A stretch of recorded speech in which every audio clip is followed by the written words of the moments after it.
Science. Bonjour et bienvenue pour ce Stop Science de la célébration, puisque nous venons de dépasser les 9000 abonnés. It's over 9,000!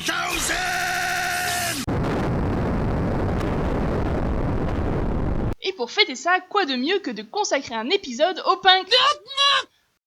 Au pingouin. Au pingouin. Oh bon zut, qu'est-ce que c'est que ça? Bah, c'est le Pingu Buzz. Dès que tu dis n'importe quoi, ça t'interrompt. Bêtise. J'ai dit une bêtise? Bah, t'appelles cet animal un pingouin. C'est pas un pingouin, c'est un manchot. Bah, pingouin et manchot, c'est pas...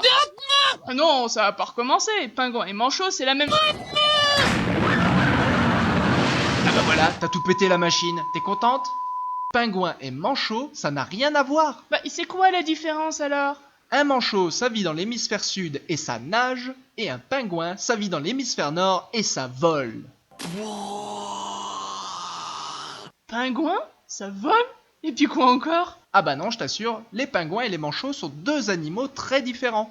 Les manchots sont de la famille des sphéniciformes et les pingouins sont de la famille des charadriformes. Bah, c'est des oiseaux marins tous les deux, non? Oui, mais ce sont des familles qui se sont différenciées depuis très longtemps, depuis la fin du Crétacé en fait, il y a presque 100 millions d'années. Les confondre en revient à confondre une baleine avec un paresseux géant. Ah ouais, c'est à ce point-là? Bah oui, et pas qu'un peu. Un fail de proportions épiques.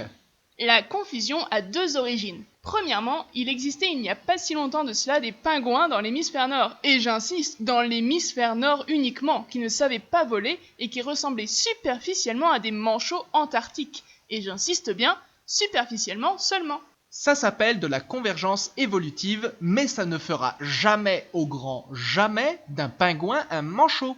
On les appelait des grands pingouins. On les rencontrait depuis le cercle polaire arctique jusqu'en Espagne, mais ils se sont éteints en 1852. Mais voilà, le plus grand des grands pingouins n'a jamais dépassé 5 kilos, alors que le plus gros manchot pèse jusqu'à 30 kilos. Ça n'a néanmoins pas empêché que les grands pingouins soient confondus avec des manchots dans le langage courant. La deuxième source de confusion, c'est un problème de traduction. Manchot en anglais s'écrit penguin. Ah ouais, ça ressemble à mort à pingouin en fait. Eh ben oui, et ça va avec son lot d'ignominieuses traductions comme le trio d'intrépides manchots du zoo de New York qui deviennent les pingouins de Madagascar. Ah ouais, c'est complètement consternant. Bon, je recommence du coup. Bonjour et bienvenue dans ce Stop Science consacré à l'évolution des manchots. You win. Perfect.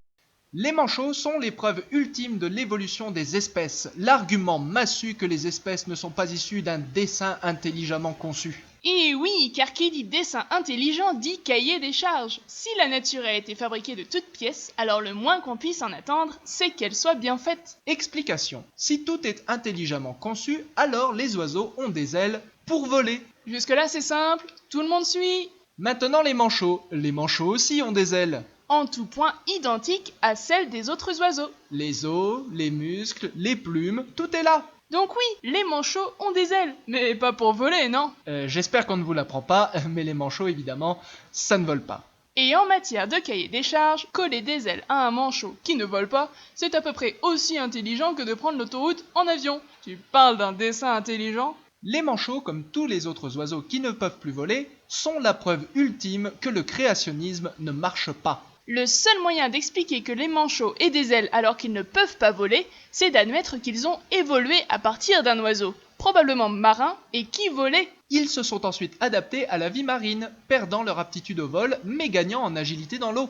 Voler demande beaucoup d'énergie, et à la première occasion de flémarder, les oiseaux ne rechignent pas à retourner se reposer sur l'eau ou le plancher des vaches. C'est arrivé des dizaines de fois dans l'évolution des oiseaux. Tenez, voici Hesperornis, un oiseau du temps des dinosaures tellement marin qu'il en a perdu ses bras. Ils ont pas de bras. Pour ce qui est des manchots, ce sont leurs jambes qui se sont raccourcies, augmentant leur hydrodynamisme. Leurs bras se sont aplatis, se transformant en nageoires. Ils ont perdu les poches aériennes de leurs vertèbres et ont gagné en densité osseuse, ce qui diminue leur flottabilité et leur permet donc de rester plus facilement sous l'eau. Là où les autres oiseaux ont les os creux, ce qui les oblige à flotter. Les manchots ont néanmoins conservé de leur ancêtre aérien des poumons très volumineux et à plusieurs poches, ainsi que cette manière si particulière de battre des ailes dans l'eau comme s'ils volaient. Bonne chance pour expliquer d'où sortent des caractères d'oiseaux volants chez une espèce marine avec un cahier des charges créationniste. Et en plus, tout ce petit scénario est confirmé par le registre fossile des manchots. Les plus vieux manchots fossiles sont originaires de Nouvelle-Zélande et sont vieux de plus de 60 millions d'années. 60 millions d'années, c'est plus vieux que le plus ancien des cétacés. Ça veut dire qu'on connaît mieux l'évolution des manchots que celle des baleines?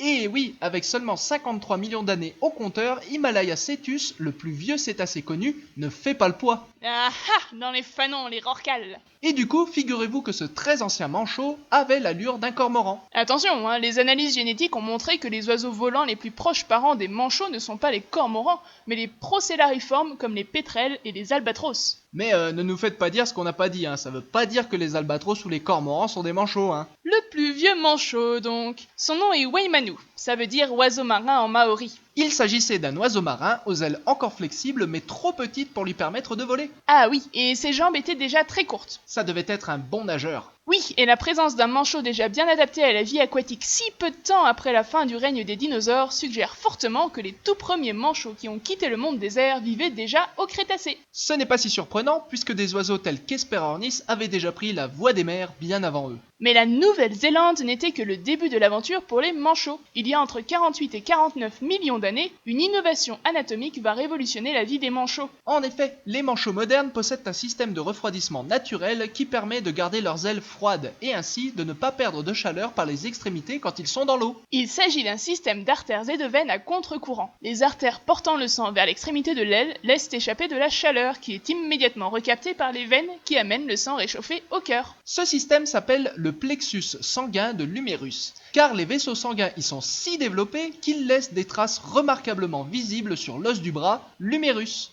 Il est ainsi possible de suivre l'évolution du plexus dans le registre fossile, à condition de trouver les humérus de nos animaux. Et il se trouve que les premières traces de ce plexus apparaissent chez les manchots qui vivaient il y a 48 à 49 millions d'années. Ces manchots se retrouvent partout dans l'hémisphère sud, principalement en Amérique du Sud qui deviendra par la suite un grand centre de diversification pour les manchots, puis en Afrique du Sud. Le plexus huméral, à partir d'un réseau simple d'artères et de veines, a permis aux manchots de conserver leur chaleur plus efficacement lors des longues traversées des océans, d'abord Pacifique en direction de l'Amérique, puis Atlantique pour rejoindre les côtes africaines. Le plexus huméral, ça a été un peu le ticket des manchots pour un tour du monde. C'est grâce à lui qu'aujourd'hui il y a des manchots depuis les Galapagos jusqu'aux côtes africaines. C'est grâce à lui qu'ils ont pu rencontrer un si grand succès évolutif. Certains, tels que Paléodipes ou Icadiptes, pouvaient mesurer près de 2 mètres et peser jusqu'à 100 kg, faisant un nain du 3 à 4 fois moins lourd manchot empereur. Probablement n'avait-il pas encore le costard noir et blanc si classieux des manchots modernes, puisque la peau et les plumes miraculeusement préservées chez Incayacu, un manchot sud-américain, ont montré que son plumage était gris et brun roux.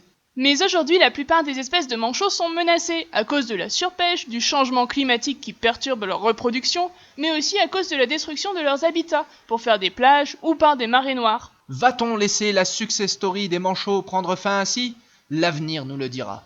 Oh bah non! Ah non, je proteste, je veux voir les manchots continuer à évoluer et devenir des baleines géantes dans le futur. Ah oui, ça pourrait bien arriver, mais pour cela, il va falloir des décisions politiques fortes et sur le long terme. Ah bon? Bah, elle était pas cassée celle-là? Bon ben, autant pour moi.